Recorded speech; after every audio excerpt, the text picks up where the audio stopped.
Okay, dancers, a quick breakdown of the high kick anatomy. First, we have the hip flexor strength and flexibility. Then we have hamstring flexibility, glute strength, and then hip mobility. And I'm gonna break them down just quickly. Hip flexor strength. I'm gonna use my loop band around the arches of my feet and lift one knee at a time.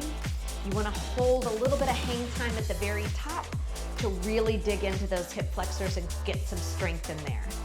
For hip flexor flexibility, I'm gonna go into a low lunge position. I wanna lengthen through the front of my back leg, but I wanna do opposing muscle activation and contract my glute and hamstring, and I get a nice deep stretch in there that's a little bit stronger.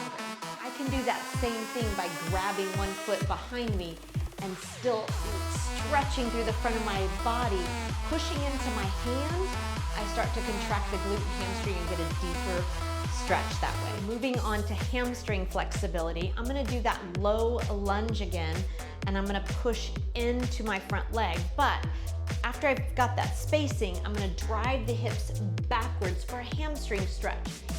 Also using that opposing muscle activation, I'm gonna contract my quadricep, which gives me a deeper stretch in the hamstring, and then go forward. Remember, you want to always think about putting your forehead on your big toe as opposed to putting your forehead on your knee, so that we're lengthening through the spine. Whether you're doing a half V stretch on the floor or a full V stretch on the floor, you want to stretch with that long spine. Another way that you can intensify that hamstring stretch, and this is advanced, would be to go into the splits with the front leg elevated on a yoga block or on a step of some kind. All right, we want to get some strength in the glutes, and all of the glutes, gluteus medius, minimus, and maximus. One of my favorites is to do a lunge with a hip hinge. So if I step forward into a deep lunge, but I hinge forward, I get a little bit more weight in that front leg glute and a little bit of hamstring. You can load this up with dumbbells. You can pulse and hold it here, or you can just go in and out, but it's still, I'm loading up that front leg pretty deeply. Let's go to the floor. An oldie but a goodie, we've got bridges. Regular bridges, standard, up and down with 2 legs. You can do bridges with 1 leg. You can do bridges in a cross figure 4. You can do pulsing bridges at the top. Any variation of bridge is gonna contract the glutes and the hamstrings and help them to be stronger. One of my other favorite exercises for the glute is the whale tails.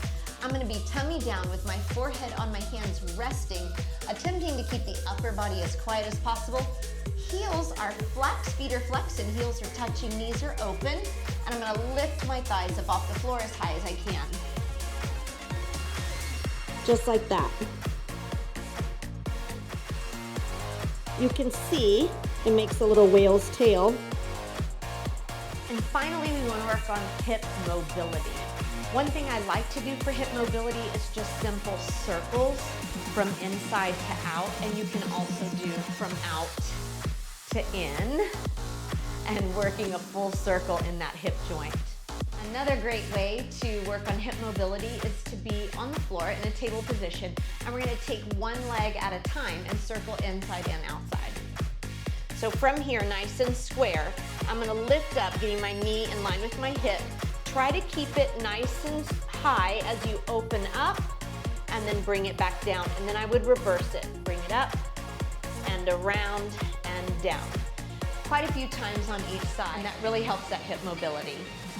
So just wrapping up, hip flexors strong and flexible. Hamstrings flexible. Glutes nice and strong, and hips mobile. This is your recipe for fantastic high kicks. The bonus is these exercises also help your leaps, your turns, and your jumps to be strong and hopefully injury resistant. Happy dancing!